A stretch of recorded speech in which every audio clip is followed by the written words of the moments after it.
Y va entrando al tema, queremos saber si fueron avanzando en el ejercicio y dudas específicas para responder.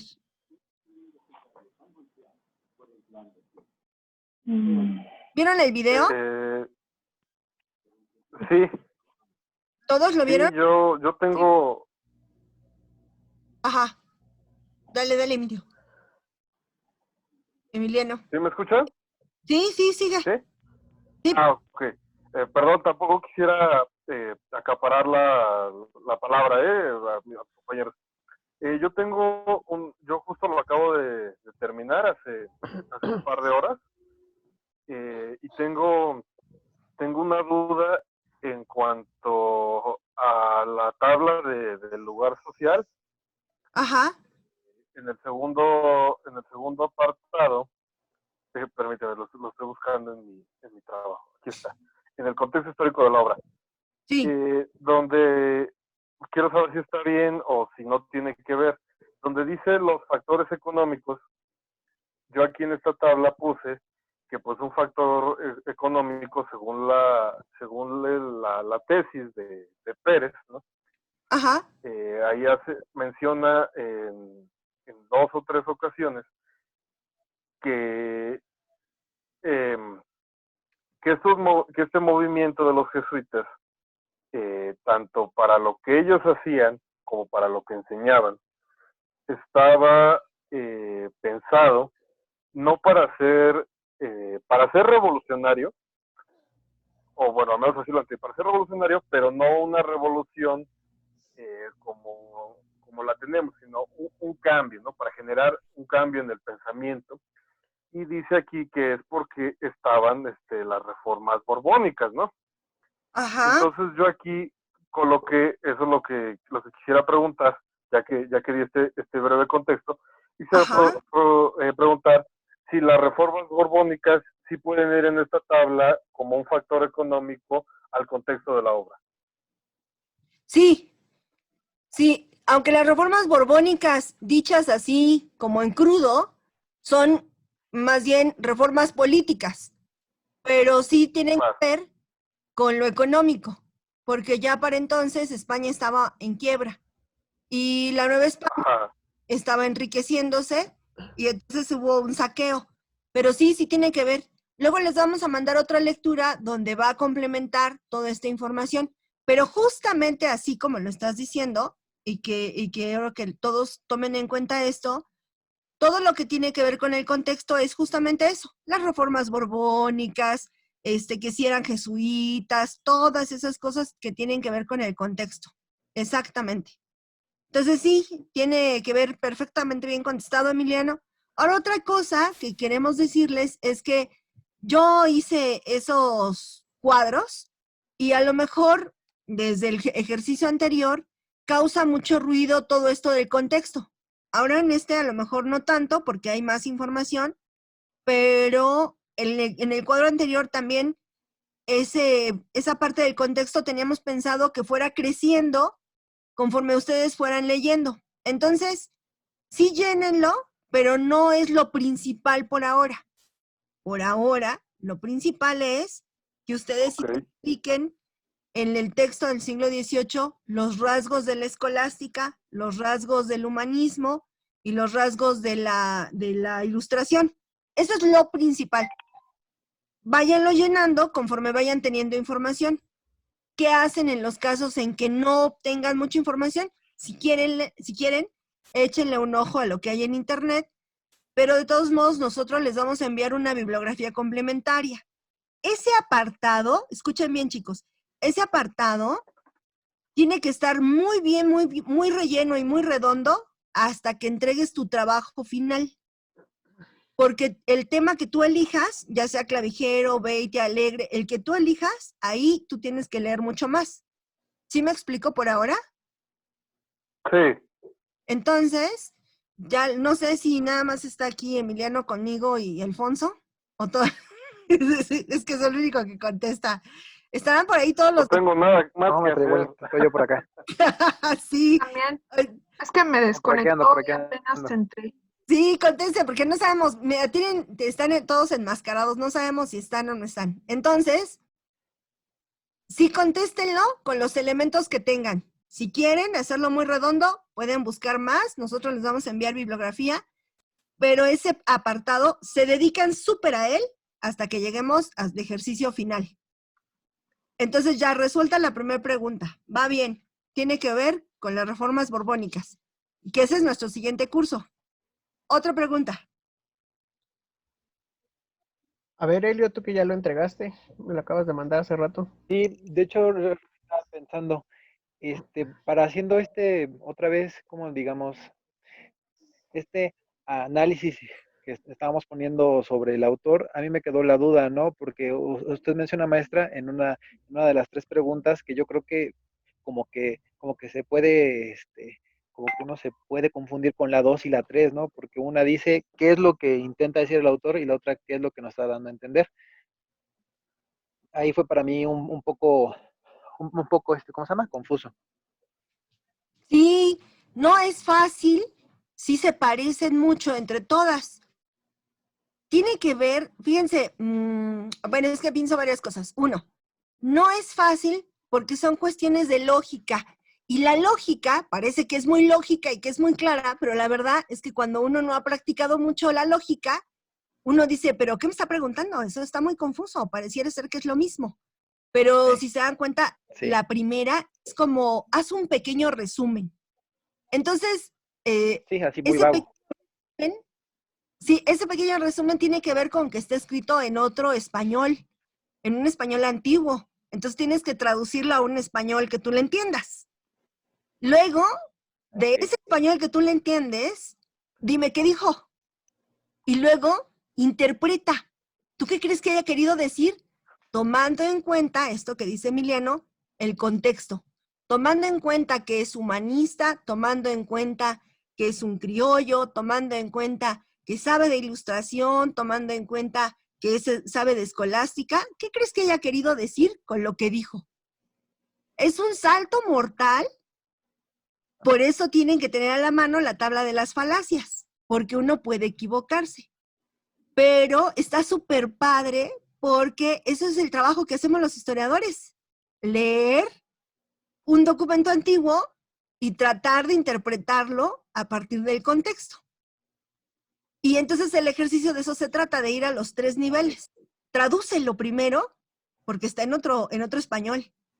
Luego, explícalo y después interprétalo. Y eso ya es una complejidad mayor. A lo mejor Alfonso nos podría poner ejemplos, él que trabaja siglo XVII, testimonios del XVII. Eso, Del 16. este ejercicio lo hace en su tesis. Sí, normalmente, sobre todo los caciques, cuando hablan de ellos y de su linaje, pues tienden a exagerar cosas. Entonces, no lo dicen de una forma, ¿no? Quieren decir algo con lo que están diciendo, y mi interpretación va en el sentido de que tanto las exageraciones y las omisiones tienen toda una intención de por medio, ¿no? Y esa intención de por medio a veces es muy sutil, claro, y a veces está muy, muy de fondo, ¿no? Porque tiene que ver con una tradición en su cuestión de cómo recordar, ¿no? Que eso es lo que yo estoy trabajando, el cómo lo recuerdan, justamente en ese espacio geográfico, ¿no? Y es algo que aún sigue hoy en día, por ejemplo. Porque tú trabajas con la memoria, ¿no? Así es. Pero en cualquier tema, siempre uno tiene una intención. Todo, es que es bien triste estudiar historia porque a uno se le cae la inocencia. Y lo podemos ver en todo el tiempo. Por ejemplo, esta sesión de ahora tiene una intención, o sea, no es inocente. Y la intención es que hagan que hagan un buen ejercicio. Que si tienen dudas, pregunten. Que si quieren comentar algo acerca del ejercicio, este es el momento. ¿Por qué? Porque la educación parte del principio de socializar. Cuando tú socializas tu conocimiento o tu duda, hay toda una trama social. Nosotros, por ejemplo, los profesores, te acompañamos en tu duda, en tu comentario y aportamos. Entonces, nada se vuelve inocente. Y menos si se trata de un libro de historia. Todos los libros de historia son poco inocentes, siempre tienen un objetivo y un propósito. Y que ya si nos ponemos muy posmodernos, toda nuestra interpretación tiene que ver mucho con lo que hemos estudiado y con lo que hemos leído, ¿no?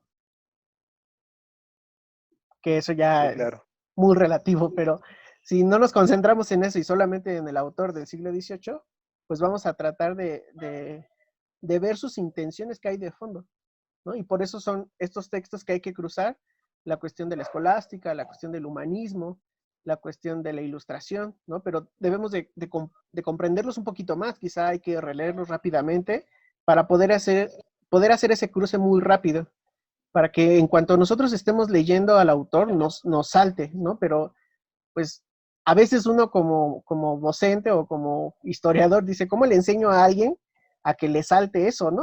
Es como bien complicado, ¿no? Porque es un método que hemos aprendido por pura práctica y experiencia. Y no es como tan fácil decir, mira, es que ahí se ve clarito, ¿no? Nosotros, Lili y yo, nos la hemos pasado ley, plática y plática para justo compartir la misma visión. Y es algo bien complicado. Ahora, que tenga una intención el autor no significa que sea malo. O sea, la intención, por ejemplo, este chat que tiene una intención no significa que sea malévolo, así maquiavélico. O sea, tiene una intención y un propósito, quiere decir que va en un rumbo fijo, va hacia algún lugar. Entonces, los autores del siglo XVIII tienen una intención, y la intención, por lo que pudimos ver así medianamente, por ejemplo, en el anterior, era que defendía mucho a los toltecas, ¿no? Y quería como que hacer parecer que los toltecas ya eran como muy cristianos, ¿no? Antes de que llegaran los Eran griegos, los casi, ¿no? toltecas. Ujú. Pero no por eso muchas de las cosas que se hicieron dejan de ser ciertas, por ejemplo, ¿no?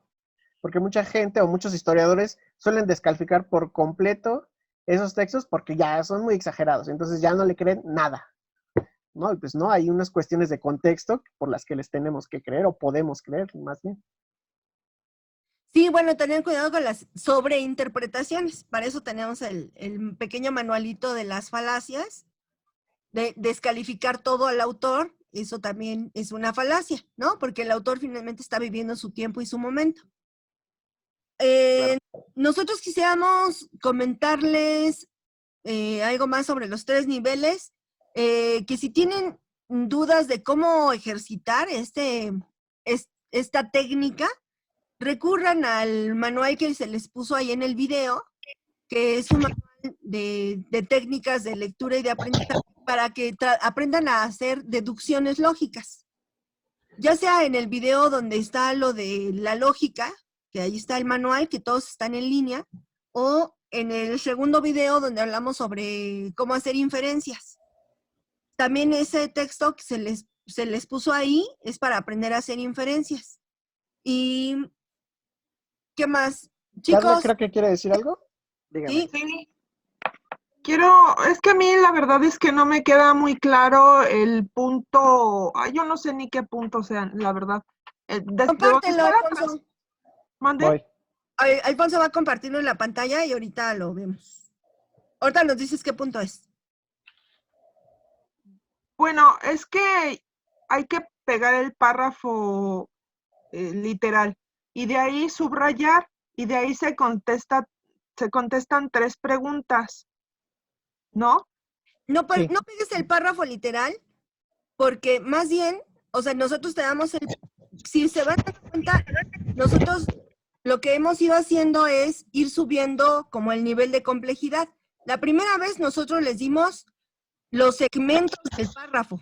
Nosotros leímos el párrafo y sacamos pedazos. Esta vez les damos el párrafo y queremos que ustedes saquen el pedazo. No pegues el párrafo completo. Lee el párrafo completo y de ese párrafo subraya lo más importante. Siempre es así. Cuando tú vas al archivo, tomas toda la fuente, la transcribes lo más que puedes, pero solamente te quedas con un pedazo, lo que tú necesitas para tu investigación. Entonces, en este caso, funciona de la misma manera. Te damos todo el párrafo, tú subraya lo más importante y reelabora como un primer nivel ese párrafo, que dice, haz una síntesis. Después de que haces la síntesis, que es traducirlo al español moderno, entonces ya le aplicas las otras dos preguntas. O sea, si se dan cuenta, no es tan difícil. La primera es la síntesis. Nosotros pusimos el párrafo ahí, el párrafo 5, pues como ejemplo, porque pues ¿cómo les decimos agarra el párrafo, no? O sea, teníamos que poner el ejemplo para que se viera clarito el ejemplo. Agarra el párrafo, lo imprimes y subrayas. Nosotros hicimos el ejemplo de que ustedes vieran que lo subrayamos. Y luego haces esa síntesis con tus propias palabras, que es pasarlo a español más moderno. Y luego ya le haces las dos preguntas, que son las preguntas de pensar, de desprender los elementos de la lógica. Ahora, no queremos que se martiricen, se ofusquen, se presionen de hacerlo bien. Ay, es que nos tiene que salir súper bien. No, este es un trabajo técnico muy complejo. Esto es como decirle a un médico, aprende a hacer suturas y que te queden bien bonitas. Para eso hay que coser muchas veces. O a un ingeniero, aprende a hacer mediciones y que te queden perfectos. Pues para eso hay que hacerlos muchas veces.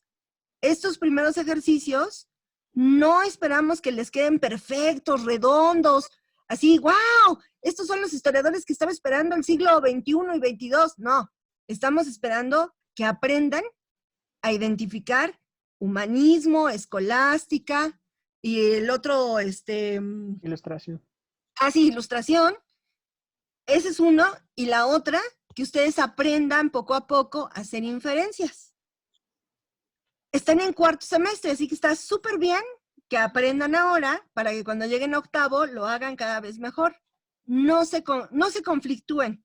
Es más, les sugerimos que lo tomen como un reto intelectual bonito, así de wow. Esto es como aprender, no sé si en este semestre ya tienen paleografía. ¿Tienen ya Tuvimos. ¿En qué Eso semestre? es de segundo, creo, ¿no? ¿Paleo? Segundo. Sí. Bueno, El paleo. tercero. semestre pasado, de tercero. Sí, tercero. No, bueno, paleo es súper dificilísima. Apréndete todas las abreviaturas, aprende a escribir, bueno, no sé si sea difícil para ustedes, pero regularmente paleo es muy difícil. Y entonces paleo es tan difícil que uno tiene que ir poco a poco aprendiendo. Esta es también una técnica que se aprende poco a poco. Es un reto a intentar hacerlo cada vez mejor. Ahorita, cuando ustedes van a decir, es que está muy complicado o está confuso, porque no han hecho las conexiones cerebrales para hacer el ejercicio, con conciencia muy clara, porque todo el tiempo ya las hicieron, ustedes las hacen todo el tiempo leen, subrayan, hacen inferencias, eso lo están haciendo todo el tiempo. Cuando escuchan a alguien hablar, o ahora mismo que yo estoy hablando, ustedes están interpretando, pero hay que hacerlo de manera muy consciente, y ahora hay que hacerlo en un texto del siglo XVIII. Entonces se vuelve complejo, pero ustedes ya lo saben hacer, nada más lo vamos a hacer consciente y lo vamos a hacer por escrito. Entonces no se conflictúen, va a quedar muy bien, porque ya cuando lleguen al último ejercicio van a dar cuenta que el grado de complejidad fue avanzando, pero ustedes fueron sobrellevando los retos porque es algo que saben hacer, nada más hay que hacerlo consciente. Y hay que ir haciendo las conexiones cerebrales para hacerlo bien. Este ejercicio intenta irlos guiando poco a poco. ¿Qué es lo que más les conflictúa en estas últimas dos preguntas? ¿Qué es lo que les conflictúa? ¿Qué les parece que es difícil? Ay, no tanto. Un poquito más arriba, Alfonso. Ahí. No, es que eso que está diciendo ya lo hice. Lo que no entiendo cuál es la diferencia entre esa parte y la que sigue. La última. Exactamente. La parte para escribir un análisis historiográfico, porque creo que es un poco redundante la parte anterior y la de escribir un análisis historiográfico, o a lo mejor no he entendido qué es lo que están pidiendo, porque la parte anterior ya la hice. Sí, es redundante. Lo que queremos conclusión de las este momento, conclusiones. ajá, sí. Sí es redundante. Y lo que queremos con este segmento es que tú juntes todo y hagas una conclusión final, como le hacíamos en el salón, que a veces decíamos, bueno, a ver, tres ideas de qué vimos en esta clase. ¿Se acuerdan? Sí. Pero no es Un de cada cúmulo, uno ¿no? de los párrafos. No, ahí dice, ¿Una en relee general? las inferencias a profundidad de las preguntas 2 y 3, resúmelas y escríbelas en el cuadro correspondiente, todas. Es el resumen de todas las inferencias. De todas juntas, no de párrafo Ok. por párrafo. Sí. Todas Ah, juntas. ya. Ah, ya entendí. Y entonces todas juntas haces una conclusión final. Ok. Si no puedes hacer Ok. una conclusión final por un párrafo, puedes hacer un punto. Por ejemplo, decir, bueno, en el punto 1 yo digo que lo que le pasa o lo que está viviendo Beitia o lo que está viviendo Clavijero, X. Y lo que dices es una idea general. No quiero inducirlos a que digan algo que yo diga, ¿sí? Ajá. Pero digamos en el ejercicio anterior que ya resolvimos. Una conclusión general de Beitia es que Beitia defendía desde su postura a los prehispánicos. Los defendía a lo mejor de una idea que tenían los españoles de que fueran bárbaros, ¿no? O los europeos. Ajá. Y lo trataba de defenderlos, ¿no? Trataba de hacerlos ver civilizados, trataba de hacerlos ver cristianos. ¿Sí se acuerdan de esas partes del texto? Sí. Eso sería como una conclusión general. Ah, ya. Lo que estamos tratando de hacer es prepararlos para que escriban el siguiente nivel. Entonces ahí les va. En el siguiente ejercicio no les vamos a dar los párrafos. Les vamos a dar el capítulo completo y ustedes tienen que extraer el párrafo y luego tienen que extraer la idea y luego tienen que aprender a hacer la conclusión de todos esos. Porque después eso les va a servir para hacer el trabajo final. Ajá. Que lo que hacen los cuadritos, lo que hacen los cuadritos es lo que hacen los historiadores cuando usan fichas. Eso se llama análisis. Ponen en diferentes casillas diferentes elementos, pero después todo lo juntan y uno lee un texto, uno lee un artículo. Pero, ¿cómo llegaron a ese artículo? Ah, pues hicieron fichas, hicieron análisis, hicieron inferencias. Y entonces nosotros aquí estamos haciendo este trabajo. Este es el trabajo que hace el historiador tras bambalinas. Es el trabajo técnico del historiador. Se tiene que sentar, menuzar la obra, analizarla y ya después va a explicarla. Y esta conclusión de la conclusión nos va a ayudar a escribir nuestro trabajo final. Ah, ya. No se ve claro, Ok. ahorita no se ve muy claro, pero ya verán que en los siguientes ejercicios va a empezar a tener más claridad. Ok. A ver, ¿alguna otra pregunta? Está bien, todas esas preguntas, confusiones sobre si siguen el mismo formato, les vamos a pedir que sigan el mismo formato. Si tienen una Mac, invéntense un formato muy similar a este, pero no cambien el formato porque a nosotros nos ayuda para saber cómo fueron pensando ustedes y nos permite identificar la información más rápido. ¿Qué otra cosa, chicos? ¿Alguna otra duda sobre el formato, el contenido? No, bueno, por mí no. No. Por mi parte, no. ¿Sí? Muy bien. Entonces, en los siguientes vamos a ir subiendo la complejidad.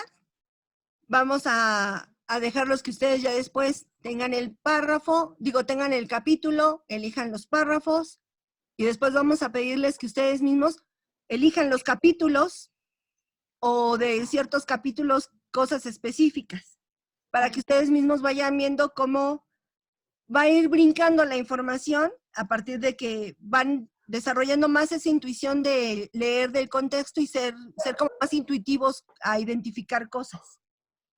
Ok. ¿Algo más? No, maestra, bueno, por mi parte no. No, Bueno, les vamos a tampoco.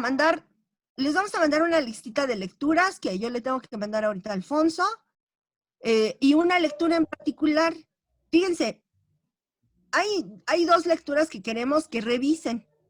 Una de ellas es la de O'Gorman. Ahora sí ya la podrían entender.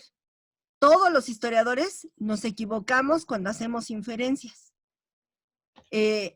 Pero hay inferencias a veces muy grandes, muy garrafales. Por ejemplo, O'Gorman le hace una corrección de inferencias a León Portilla y le dice en un texto que se equivoca cuando dice que se descubrió América. No, que se encontraron, ¿no? Que el encuentro. Ajá, el encuentro. El viejo mundo y el nuevo mundo, porque ni se encontraron. ¿Se acuerdan que decían, es que el encuentro del nuevo mundo, del viejo mundo? ¿Se habrán escuchado eso? Sí. Sí. Esa es una falacia. Y O'Gorman se la explica a León Portilla. Vamos a mandarles ese texto para que lean por lo menos las 4 primeras páginas. Ahí explica la falacia. Y le explica por qué. Porque O'Gorman era abogado.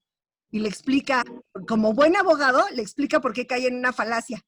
Entonces, ya sabiendo lo que son falacias, ustedes van a entender bien ese texto. No se los queríamos mandar antes. Entonces, ahora pueden entenderlo bien. Y les vamos a mandar otro texto que está muy largo. Les vamos a pedir que lo vayan leyendo porque les va a ayudar muchísimo para el final, que es un texto de la doctora Dorothy Tang, de cómo era la vida social y, digamos, en el imaginario de los criollos en el tiempo de las reformas borbónicas. Y eso les va a ayudar mucho a interpretar a los siguientes autores. Ok. ¿Ok? Entonces, ¿queda claro hasta aquí todo? Vamos a pedir que no nos dejen, quédense hasta el final, ya verán que van a aprender, van a aprender a hacer inferencias con más claridad entre más ejerciten.